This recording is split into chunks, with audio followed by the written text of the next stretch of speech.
প্রথমে আমি আজকে আলোচনা করছি ঈদে মিলাদুন নবী আসলে কি।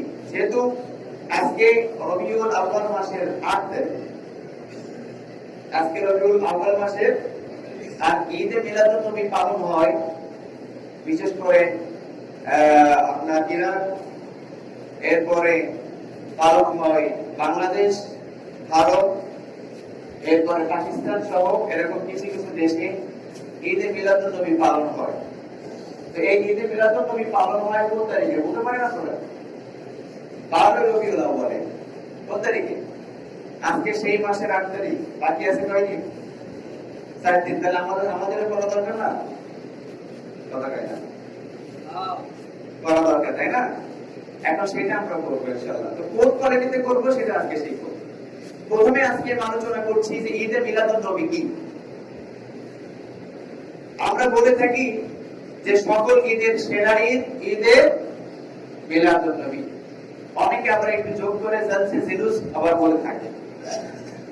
ঈদে মিলাদুন নবী হচ্ছে রাসূল আকরাম সাল্লাল্লাহু আলাইহি ওয়াসাল্লাম যে জন্মগ্রহণ করেছেন আর জন্মগ্রহণের উপর খুশি হয়ে, যাতে ঈদ মানে আনন্দ, আর সেটার জন্য আমাদের সমাজের যেটা উৎপত্তি হয়েছে ইরাক থেকে, তো এই তারা নাম দিয়েছেন ঈদ। যেহেতু রাসূলের জন্ম হয়েছে এই দিনে, অবশ্যই আমাদের জন্য আনন্দের বিষয়, এর জন্য তারা দিয়েছে ঈদ। আর মিলাদ মানে হচ্ছে জন্মদিন। মিলাদ মানে জন্মদিন, ভালো করে বুঝবেন। মিলাদ মানে হচ্ছে জন্মদিন, আর রাসূলের জন্মদিনকে বলা হয় মিলাদ। তাহলে ঈদে মিলাদুন নবী মানে কি আমরা বুঝতে পেরেছি না? ঈদ মানে হচ্ছে আনন্দ উৎসব, আর মিলাদ মানে হচ্ছে জন্মদিন, আর নবী মানে হচ্ছে নবীর জন্মদিন। কথা ক্লিয়ার হয়েছে? এখন এই ঈদে মিলাদুন নবী আসলে কি আমরা শিখলাম, এবং এবার আমরা জানবো রাসূল আকরাম সাল্লাল্লাহু আলাইহি ওয়াসাল্লাম জন্মগ্রহণ করেছেন কত তারিখে। রাসূল আকরাম সাল্লাল্লাহু আলাইহি ওয়াসাল্লাম তিনি যে জন্মগ্রহণ করেছেন, আমরা বলি 12 রবিউল আউয়াল, কিন্তু ঐতিহাসিকদের মধ্য থেকে যে আমি তথ্যগুলো পেয়েছি, তারা এখানে 8টা মাসের নাম বলেছেন। তারা বলেছেন, কেউ বলেছেন রাসূল আকরাম সাল্লাল্লাহু আলাইহি ওয়াসাল্লাম জন্মগ্রহণ করেছেন মুহররম মাসে, কেউ বলেছেন না সফর মাসে, কেউ বলেছেন রজব মাসে, কেউ বলেছেন রবিউল আউয়াল মাসে, কেউ বলেছেন এরপরে কেউ বলেছেন রমজান মাসে। এরকম 8টা মাসের নাম পাওয়া যায়। এরকম 8টা মাসের নাম পাওয়া যায়, কিন্তু অ্যাকুরেট যে রবিউল আউয়াল মাসে জন্মগ্রহণ করেছেন এরকম কোন দিন তারিখ, সবাই আমার দিকে তাকান, ভালো করে শুনেন, এরকম কোন দিন তারিখ পাওয়া যায় না। এরপরে রাসূল আকরাম সাল্লাল্লাহু আলাইহি ওয়াসাল্লাম যে 12 রবিউল আউয়াল মাসে, যদি আমরা ধরি তিনি রবিউল আউয়াল মাসে জন্মগ্রহণ করেছেন, এবং এইটার প্রতি আলেমদের সম্মতি একটু বেশি আছে। আলেমদের সম্মতি বেশি আছে। অনেকেই বলছেন না রবিউল আউয়াল মাসে জন্মগ্রহণ করেছেন, কিন্তু তিনি কোন তারিখে জন্মগ্রহণ করেছেন এইটা নিয়েও মতভেদ আছে। কেউ বলেছেন 2 তারিখে, কেউ বলেছেন 8 তারিখে, কেউ বলেছেন 10 তারিখে, কেউ বলেছেন 12 তারিখে, কেউ বলেছেন 17 তারিখে, কেউ বলেছেন 22 তারিখে। কথা বুঝতে পারছেন? তাহলে এরকম রাসূলের যদি 12 রবিউল আউয়াল মাসটাও জন্মদিন ধরা হয়, তবুও তারিখ নিয়েও মতভেদ আছে। এখন আমরা এই দিনে রাসূলের জন্মদিন সেই হিসাবে আমরা উদযাপন করি। রাসূল জন্মগ্রহণ করেছে, তো আমরা যেটা করছি, এবার আমরা দেখবো তো যে আসলে এই ঈদে মিলাদুন নবীটা কোথা থেকে এসেছে। জন্মদিন পালন করা কি সহিহ হাদিস বা কোরআন থেকে আসছে কিনা? জন্মদিন পালন করা কোরআনে কারিমের মধ্যে এভাবেই যে জন্মদিন পালন করা যায়, আমার জানার মতো আমি কোন আয়াত পাই না। জন্মদিন পালন করার কোন আয়াত আমি পাই না। কিন্তু হ্যাঁ, আনন্দ করা যেতে পারে, জন্মদিনে আনন্দ করা যেতে পারে, এটা আবার হারাম নয়। তো এরপরে রাসূলের জন্মদিন আমরা পালন করি, এটা কোরআন হাদিসে যে রাসূলের জীবন আদর্শ, যে তিনি একজন আমাদের জন্য মডেল, এটার জন্য তার জন্মদিন পালন করতে হবে এমন কোন কথা কোরআনে পাওয়া যায়। প্রথম কথা। নাম্বার 2, হাদিসে আছে কিনা, রাসূল বলেছে কিনা যে আমার জন্মদিন পালন করো? বলেন নাই। কোন হাদিস আমি পাই নাই। আমার ছোট্ট মেধায় আমি যত লেখাপড়া করেছি আমি পাই নাই। কিন্তু সহিহ বুখারীতে একটা হাদিস পেয়েছি, রাসূল আকরাম সাল্লাল্লাহু আলাইহি ওয়াসাল্লাম প্রতি সোমবার এবং বৃহস্পতিবার রোজা রাখতেন। তো প্রতি সোমবার যখন তিনি রোজা রাখতেন, রাসূল আকরাম সাল্লাল্লাহু আলাইহি ওয়াসাল্লামের প্রাণপ্রিয় সাহাবীরা তারা প্রশ্ন করলেন, ইয়া রাসূলুল্লাহ, আপনি সোমবারের দিন রোজা রাখেন কোন কারণে? তখন রাসূল আকরাম সাল্লাল্লাহু আলাইহি ওয়াসাল্লাম বললেন, শোনো, আমি আমার জন্মদিন আল্লাহ সুবহানাহু ওয়া তাআলা দিয়েছিলেন সোমবারে। কি করে? সোমবারে আমি জন্মগ্রহণ করেছিলাম, এই পৃথিবীর মুখ আমি দেখেছিলাম সোমবার দিনে, আর সোমবার দিনে আমার উপরে কোরআন নাযিল করা হয়েছিল। সুবহানাল্লাহ। আমার উপরে সোমবারে কোরআন নাযিল করা হয়েছিল, এই কারণে আমি সোমবারের দিন রোজা রাখি। এই কারণে আমি সোমবারে রোজা রাখি। তাহলে রোজা রাসূল বলেছেন জন্মদিন পালন করতে হবে। সেই হাদিস থেকে, সেই বুখারী থেকে পেলাম, রাসূল বলেছেন যে সোমবারের দিন রাসূল কি করতেন? জন্মদিন উপলক্ষে তিনি জন্মদিন পালন করতেন। Happy birthday to you cake কাটা দিয়ে নয়, তিনি সোমবারের দিন রোজা রাখা দিয়ে তার জন্মদিন পালন করেছেন। এবং তিনি বাৎসরিক করেন নাই, সাপ্তাহিক করেছেন, মাসিকও করেন নাই। কথা বুঝতে পেরেছেন? এটা হাদিস থেকে আমরা একটা রেফারেন্স পেলাম, যেটা কেক কাটা নয়, রোজা রাখা। সেটা কি কারণ? রোজা রাখা। এখন যার ভালো কথা রাসূল বলেন নাই, নিজের কথা নিজে বলেন নাই। দেখি তো সাহাবীরা তো রাসূলকে অনেক ভালোবাসতেন, তাই না? সাহাবীরা রাসূল আকরাম সাল্লাল্লাহু আলাইহি ওয়াসাল্লামের প্রাণপ্রিয় সাহাবী, জান্নাতের সার্টিফিকেট প্রাপ্ত আশরায়ে মুবাশশিরার মধ্যে যিনি ছিলেন রাসূল আকরাম সাল্লাল্লাহু আলাইহি ওয়াসাল্লামের শ্বশুর।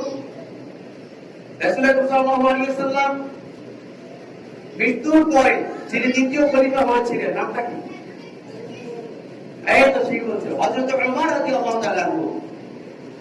হযরত ওমর রাদিয়াল্লাহু তাআলা আনহু তিনি একবার রাসূল আকরাম সাল্লাল্লাহু আলাইহি ওয়াসাল্লামকে বলেন, ইয়া রাসূলুল্লাহ, আমি আপনাকে না অনেক ভালোবাসি, কিন্তু এতটা নয়, আমার নিজের জীবনের জন্য আমি আপনাকে বেশি ভালোবাসি না। রাসূল আকরাম সাল্লাল্লাহু আলাইহি ওয়াসাল্লাম বলেন, ওমর, তুমি আমাকে ভালোবাসো, কিন্তু তোমার নিজের জীবনের চেয়ে নয়। মনে রাখবা, যতদিন পর্যন্ত তুমি আমাকে নিজের জীবনের চেয়ে ভালো না বাসতে পারবা, ততদিন পর্যন্ত তুমি প্রকৃত মুমিন হতে পারবে না, প্রকৃত ঈমানদার হতে পারবে না। এখান থেকে একটা পয়েন্ট। ওমর রাদিয়াল্লাহু তাআলা আনহুর সময় যে নিয়ম ছিল, যে বিধান ছিল, আমাদের জন্য কি ভিন্ন কোনো বিধান? কথা বলেন না কেন? ভিন্ন বিধান। তাহলে হযরত ওমর রাদিয়াল্লাহু তাআলা আনহু তিনি ভালোবাসতেন সব কিছু চেয়ে, কিন্তু তার জীবনের চেয়ে নয়। রাসূল কি বলেছেন? যে তুমি ঈমানদার হতে পারো না, পরিপূর্ণ। এখন আসুন তো, আমরা কি রাসূলকে পরিপূর্ণ জীবনের চেয়ে ভালোবাসতে পেরেছি? কথা বলতে হবে, পেরেছি? যদি সত্যি পারতাম, আমাদের কালচার, আমাদের সংস্কৃতি, আমাদের মডেল, আমাদের সেলিব্রিটি অন্য কোন ইহুদি খ্রিস্টান হতে পারত না। আমাদের সেলিব্রিটি, আমাদের মডেল অবশ্যই রাসূল আকরাম সাল্লাল্লাহু আলাইহি ওয়াসাল্লাম হতো। কথা বলেন না কেন? তাহলে আমরা কিন্তু এখনো পরিপূর্ণ ঈমানদার হতে পারি নাই, রাসূলের হাদিস থেকে বুঝতে পারলাম। কথা হয়েছে? এটা হয়েছে না? এরপরে আসেন, হযরত ওমর রাদিয়াল্লাহু তাআলা আনহু যখন এই কথা শুনলেন, তখন তিনি সঙ্গে সঙ্গে বললেন, ইয়া রাসূলুল্লাহ, আমি আমার আগের কথা আমি ফিরিয়ে নিলাম। আমি এক্ষুনি সাক্ষ্য দিচ্ছি যে আমি আমার জীবনের চেয়ে আমি আপনাকে বেশি ভালোবেসে ফেলেছি। এত আপনি সুবহানাল্লাহ, সুবহানাল্লাহ। তখন রাসূল আকরাম সাল্লাল্লাহু আলাইহি ওয়াসাল্লাম বললেন, ওমর, এখন তুমি পরিপূর্ণ ঈমানদার হয়ে গিয়েছো।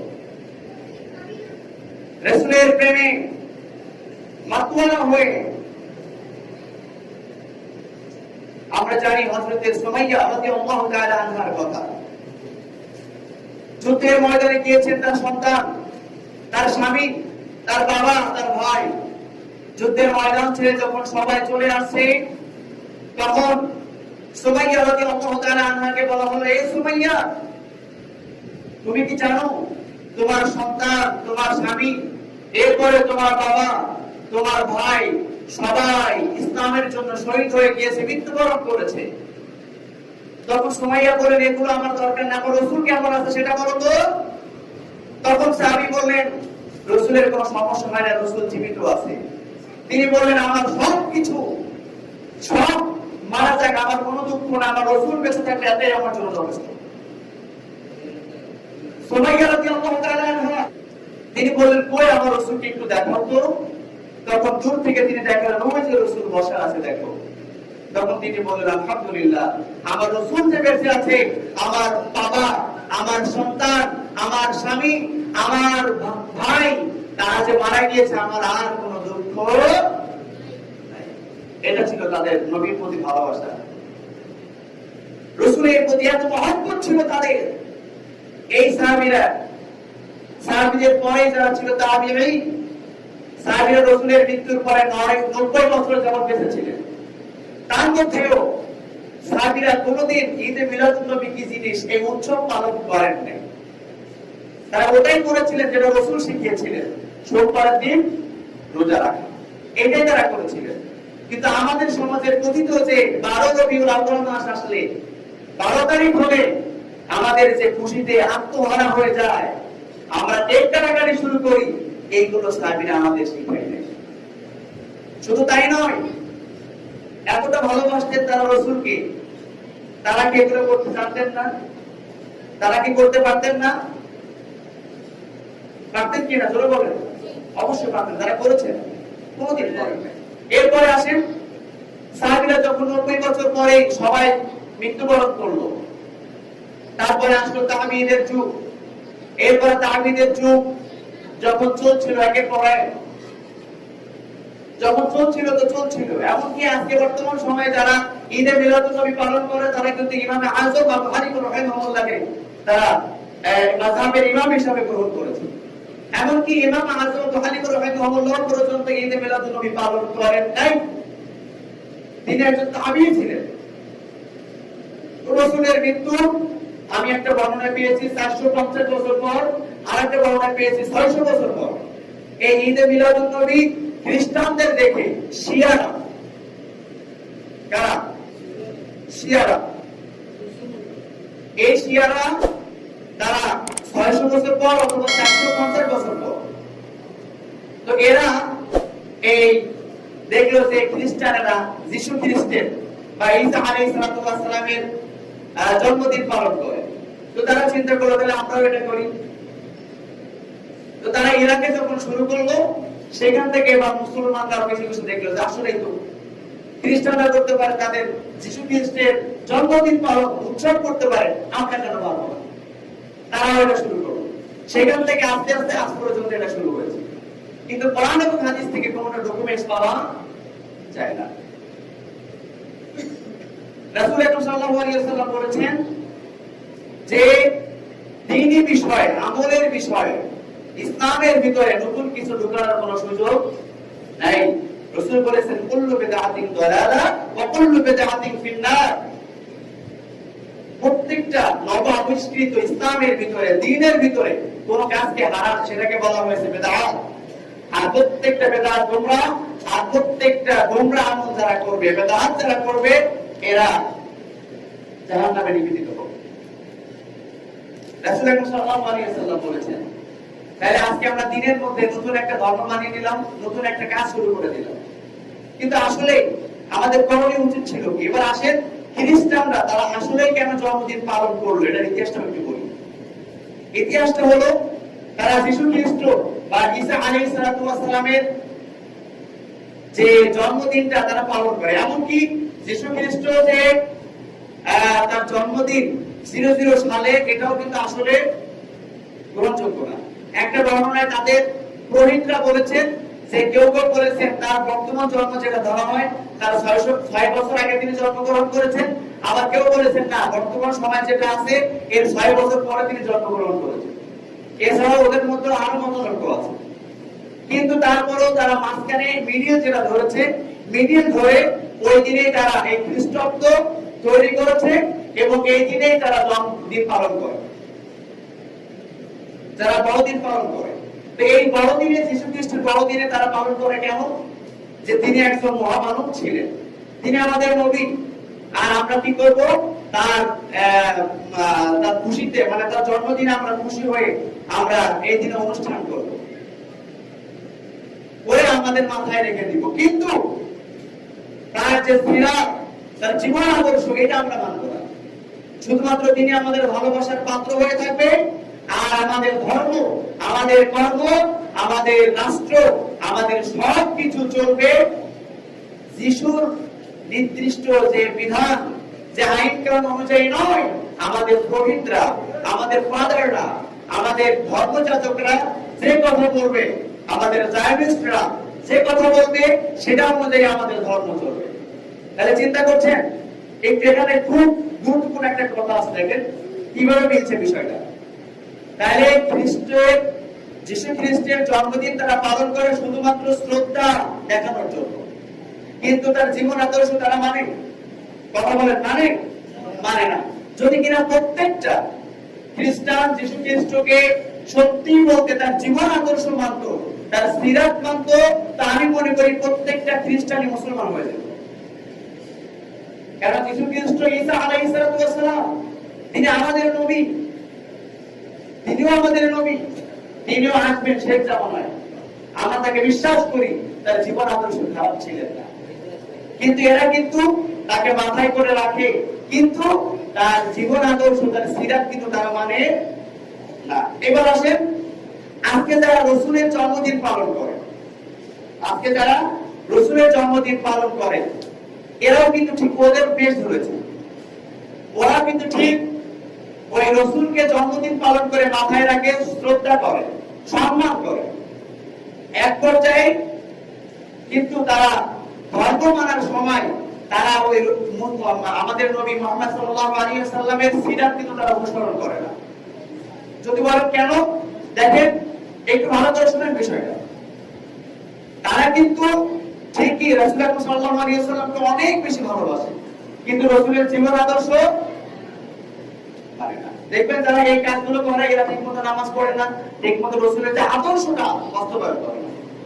এমনকি রাসূলের আদর্শ বাস্তবায়ন করার জন্য কোনো চেষ্টাও তারা গ্রহণ করে না। তারা মানে সেটা যে শুধুমাত্র মুহাম্মদ সাল্লাল্লাহু আলাইহি ওয়াসাল্লাম আমাদের ধর্মগুরু হিসেবে মাথায় থাকবে, কিন্তু তার জীবন আদর্শ মানা হবে না, মানা হবে পীরেরটা। কথা বলেন না? যারা এই কাজটা করছে তারা কিন্তু মুহাম্মদ সাল্লাল্লাহু আলাইহি ওয়াসাল্লামের জীবন আদর্শ মানে না, তারা মানে তাদের পীরেরটা। পীর যদি বলে এখানে কামাই, এখানে চক্র আমি করে দিয়ে দিলাম, এখানে তওয়াফ করো, এখানে তোমরা হজ করো, ওখানে করবে। বাংলাদেশে মক্কা শরীফ আছে, জানেন? পীরের থাকে, এখানে হজ করে। তাহলে তারা ধর্মীয় ক্ষেত্রে রাসূল সাল্লাল্লাহু আলাইহি ওয়াসাল্লামের সিরাত মানে কোনটা? পীরেরটা। ওই যে খ্রিস্টানরা তারাও কি ঈসা আলাইহিস সালামকে মানে কোনটা? তাদের পাত্রিকটা, তাদের ফাদারেরটা, তাদের জায়নিস্টটা, তাদের ধর্মযাজকেরটা। ঈসা আলাইহিস সালামেরটা মানেন না। তাহলে এখান থেকে কিন্তু একেবারে মিলে যাচ্ছে, তাদের জীবন আদর্শ এবং এদের জীবন আদর্শ একেবারে মিলে যাচ্ছে। কিন্তু আসলে মানুষের জন্ম থেকে কোনো শিক্ষা থাকতে পারে? একটা জন্মগ্রহণ করে এতটুকুই। তো এখানে আমার শিক্ষার কি আছে? এখানে উপকারের কি আছে? মানুষের জন্ম তো হয় আল্লাহর ইচ্ছায়, আমার জন্ম হবে আল্লাহর ইচ্ছায়, হয়েছে আল্লাহর ইচ্ছায়। আবার একজনের মৃত্যু হবে, সেটাও আল্লাহর ইচ্ছায়। আমিও মরবো কার ইচ্ছায়?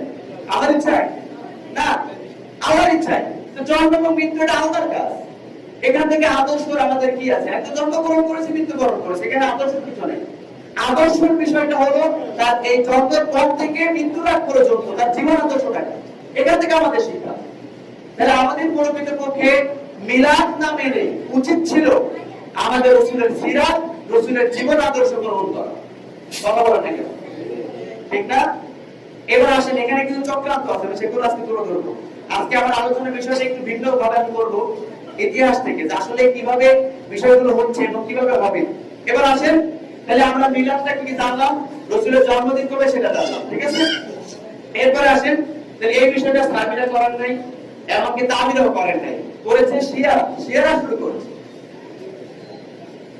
এরপরে এটার উৎপত্তি আমরা জেনে ফেললাম।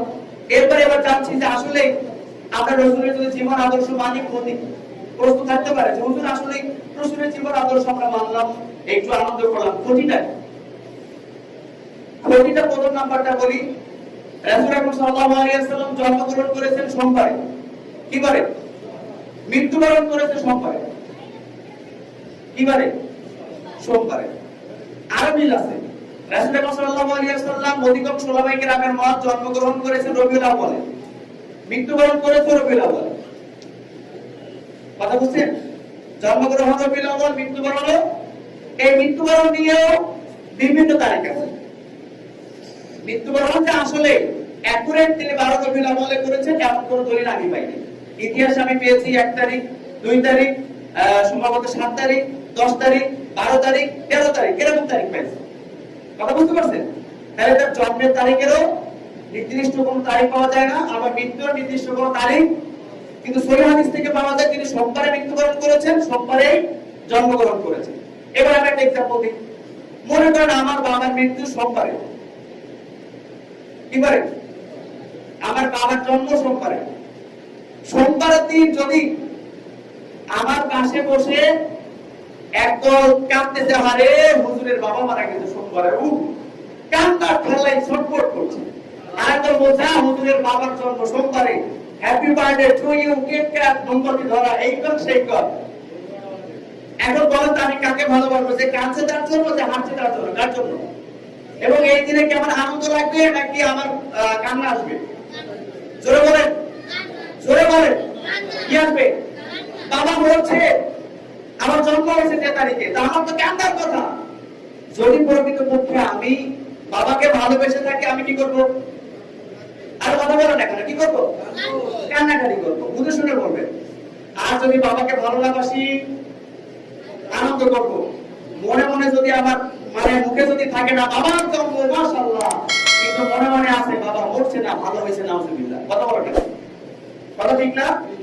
তাইলে আজকে যারা জন্মদিন পালন করছেন আমি তাদের বিনয়ের সহিত বলছি, যেহেতু এটা ইউটিউবে যাবে, আমি বিনয়ের সহিত বলছি আপনারা যে রাসূলের জন্মদিনে খুশি নাকি রাসূলের মৃত্যুদিনে খুশি আমরা কিছু বলছি না। প্রকৃতপক্ষে আমি মনে করি যদি কিনা প্রকৃতপক্ষে রাসূলকে আমাদের ভালোবাসতে হয়, আমাদের কি তার জীবন আদর্শ মানতে হবে নাকি কেক কাটতে হবে? কথা বলেন, জীবন আদর্শ মানতে হবে। যদি কিনা প্রকৃতপক্ষে আমরা রাসূলকে ভালোবাসতাম, অবশ্যই প্রতি সোমবারে রোজা রেখে রাসূলের জন্মদিনে আমরা শুকরিয়া আদায় করতাম। কথা বলেন না কেন? এবার দেখেন আরেকটা এক্সাম্পল দিই। মনে করেন একটা ছেলে মেসির খুব ভক্ত, বা নেইমার, এছাড়া আরো প্লেয়ার যারা আছে, মনে করেন মেসির ভক্ত। এখন সে কি করবে বলেন তো? যুবক বলেন, কি করবে? মেসির কাটিং দিবে, মেসির জার্সি করবে, মেসির মতো ক্যারি করবে, মেসির মতো বল পাস করবে, মেসির মতো একেবারে মেসি যেমন করবে, মেসি যেমন ঘড়ি পড়ছে তো যদি জীবনে দেখ ওই ঘড়ি কেনার চেষ্টা করবে। কথা বলো না কেন? মেসির কাটিং তো আছে মাশাআল্লাহ। তো এবার দেখেন এইগুলো করবে, তাই না? কারণটা কি? মেসির, কথা বলেন, মেসির ভক্ত। তো মেসির ভক্ত হয়ে আপনি যদি মেসির কাটিং দিতে পারেন, মেসির ড্রেস করতে পারেন, আপনি রাসূলের যদি ভক্ত হন তো অবশ্যই তো আপনার সোমবারের দিন কেক না কেটে রোজা রাখা উচিত ছিল। আপনি যদি এই রাসূলের আদর্শিত হতেন, রাসূলকে যদি প্রকৃত ভালোবাসতেন, আপনি রোজা রাখতেন। কিন্তু এখান থেকে বোঝা যায় আপনি প্রকৃত রাসূলের আশিক নয়, আপনি খ্রিস্টানদের আশিক। এজন্য খ্রিস্টানদের কালচার গ্রহণ করেছেন।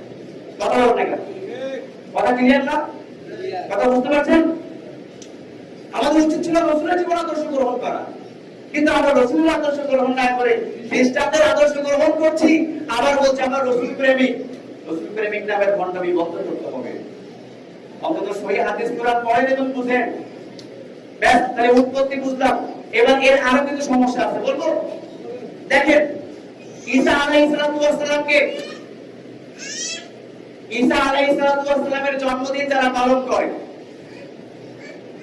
এরা কিন্তু প্রথমে রাসূলকে খুব ভালোবাসে, ভালোবাসতে বাসতে বাসতে বাসতে এক পর্যায়ে তারা বলেছে ঈসা আলাইহিস সালাম আল্লাহর পুত্র। কি বলেছে? নাউযুবিল্লাহ, আল্লাহর পুত্র আছে। আল্লাহ বলেছেন লাম ইয়ালিদ ওয়া লাম ইউলাদ, আমি কাউকে জন্ম দেই নাই, আমাকেও কেউ জন্ম দেয় নাই। তাহলে আল্লাহ ছিল আসলে কোথা থেকে? তারা বলে তারা আল্লাহর পুত্র, মানে আবেগ দেখাতে দেখাতে মিল। আরেকটা দেখেন খুব চমৎকার মিল, আরেকটা মিল দিব দিয়ে আলোচনা সময়। তো এখন দেখেন আরেকটা মিল হচ্ছে যে তারা যীশু খ্রিস্টকে ভালোবেসে সেদিন তারা জন্মদিন পালন করে এবং পালন করতে করতে এক পর্যায়ে বলছে ঈসা আলাইহিস সালাম বা যীশু খ্রিস্ট কার পুত্র? আল্লাহর পুত্র। ভালো করে বুঝেন। এক পর্যায়ে আবার আবেগ আরেকটু দেখাতে তারা বলেছে যে যীশু খ্রিস্ট হচ্ছে ডাইরেক্ট ঈশ্বর বা আল্লাহ, গড। কি বলেছে? আল্লাহ বলছে ডাইরেক্ট। ঠিকই। আচ্ছা, আল্লাহর আমরা কি করি? আল্লাহর আমরা কি করি? ইবাদত করি। কি করি? ইবাদত করি, তার গোলামি করি, তাই না? এবং আমরা পরিচয় দেই আমরা গোলাম কার? আল্লাহ। মিল একটা চমৎকার মিল দেখেন। আজকেও যারা রাসূল আকরাম সাল্লাল্লাহু আলাইহি ওয়াসাল্লামের ভক্ত, যারা রাসূল সাল্লাল্লাহু আলাইহি ওয়াসাল্লামের মুখে মুখে বলে আমি ভক্ত, আমি অনেক ভালোবাসি, তারাও কিন্তু দেখবেন কথায় কথা বলে আমি মুহাম্মাদের গোলাম, আমি নূর নবীর গোলাম। শুনেছেন আপনারা? শুনেছেন না? এরা মুখে হাত দেয় আর চট দিয়ে বলে আমি মুহাম্মাদের গোলাম, নূর নবীর গোলাম। এত গোলাম হওয়া দরকার কার? তাহলে তারা কি করলো? রাসূলের গোলাম বানালো আবেগ দেখাতে গিয়ে। তাহলে খ্রিস্টানরা যেটা করেছে যীশু খ্রিস্ট হচ্ছে আল্লাহ, ঠিক আমাদের সমাজেও যারা এই মুহাম্মদ সাল্লাল্লাহু আলাইহি ওয়াসাল্লামের জন্মদিন পালন করে, ঈদে মিলাদুন নবী পালন করে, তারাও কিন্তু বলে যে আমি মুহাম্মাদের গোলাম। পার্থক্য আছে? একই জিনিস না? মিল বুঝতে পারছেন? আরেকটা एग्जांपल দিই। না দরকার নেই, বুঝতে পারছেন আপনাদের নেই। তো এরকম আরো एग्जांपल আমি দিতে পারি। আমি ইতিহাস যতটুকু পড়েছি বা বাস্তবতা যতটুকু দেখেছি যে একেবারে খ্রিস্টানদের কালচারের সঙ্গে মিলে যায়। কাজেই যেখানে সাহাবীরা অনুসরণ করে নাই, আল্লাহ নিজে রাসূলের জন্মদিন পালন করার বিষয়ে কোন আয়াত নাযিল করেন নাই, সাহাবীরা করে নাই, তাবিঈরা করে নাই। কাজেই জন্মদিন থেকে আমাদেরও কোনো শিক্ষা, আমাদের শিক্ষা হচ্ছে তার জীবন নিয়ে। আল্লাহ সুবহানাহু ওয়া তাআলা কোরআনে অসংখ্য জায়গায় বলেছেন, সূরা ইমরান 32 নম্বর আয়াত, এছাড়া আরো অনেক জায়গায় আমি দেখেছি আল্লাহ সুবহানাহু ওয়া তাআলা বলেছেন কুল আতিউল্লাহ ওয়া আতিউর রাসূল। এরকম বহু জায়গায় আল্লাহ সুবহানাহু ওয়া তাআলা বলেছেন যে তোমরা আল্লাহ এবং রাসূলের অনুসরণ করো। কি করো? আল্লাহ এখানে বলেন নাই যে তোমরা রাসূলের গোলামি করো, বলেছেন? জন্মদিন পালন করো, বলেছেন? বলেন নাই। বলেছেন তোমরা রাসূলের অনুসরণ করো। কাছে আমাদের রাসূলের অনুসরণ করতে হবে। এখন আসেন রাসূলের অনুসরণ করতে হবে কেন? ইসলাম যদি মানতে হয়, জান্নাতে যদি যেতে হয়, আমাদেরকে রাসূলের আদর্শ অবশ্যই বাস্তবায়ন করতে হবে। প্রথম কথা। দ্বিতীয় নাম্বার কথা হচ্ছে আজকে খ্রিস্টানেরা খুবই একটা গুরুত্বপূর্ণ চক্রান্ত দেখেন। আজকে খ্রিস্টানেরা তারা হাজার হাজার মাইল দূর থেকে বাংলাদেশ সহ গোটা পৃথিবীতে তারা দাওয়াতি কাজ করছে। বাংলাদেশে বহু মুসলমান থেকে শুরু করে নিয়ে প্রায় অনেক ধর্মাবলম্বীকে তারা খ্রিস্টান বানিয়েছে দাওয়াত দিয়ে। তারা কিন্তু ঈসা আলাইহিস সালামের প্রশংসা করে, তার ভালো মন্দ বলে তারা মানুষদেরকে খ্রিস্টান বানিয়েছে। কি করেছে? খ্রিস্টান বানিয়েছে। কিন্তু আমাদের বাসার পাশে মুসলমানকে প্রকৃত মুসলমান আমরা বানাতে পারি না। আমরা মিলাদ দিয়ে খুব মাতামাতিতে আছি। এরপরে আমাদের পাশে হিন্দু ভাইরা আজকে যে বিষয়টা কাঙ্ক্ষিত যে ঘটনাটা ঘটে গেল, এটা আমি একটু পরে আসছি, একটু সময় দেবো আজকে। তো এই যে আমাদের পাশে বিধর্মীরা আছে, আমাদের পাশেই, আমরা তাদেরকে কিন্তু কোনোদিন যে রাসূলের জীবন আদর্শ বলি নাই। কারণ বলবো কি আমার মধ্যেই তো রাসূলের জীবন আদর্শ সম্পর্কে কোনো বুঝি নাই, আমি নিজেই তো জানি না। কিন্তু তারা যীশু খ্রিস্টের ভালো ভালো প্রশংসার কথা বলে আজকে তারা মানুষদেরকে খ্রিস্টান বানিয়ে ফেলতে পারতো। আমরা রাসূলের আদর্শ বলে কি মানুষদেরকে মুসলমান বানাতে পারতাম না? কাজে আমাদের উচিত হবে ঈদে মিলাদুন নবী পালন না করে শুধুমাত্র বছরে একবার নয়, প্রতি সপ্তাহে যদি হয় প্রতি সোমবারে রাসূলের সিরাত নিয়ে আলোচনা করা দরকার। তাহলে মানুষের রাসূলের প্রতি ভালোবাসা বাড়বে, তার জীবন আদর্শ শিখবে এবং মুসলমানরা সুন্দরভাবে তার জীবনটা পরিচালনা করার জন্য সুন্দর পথ খুঁজে পাবে।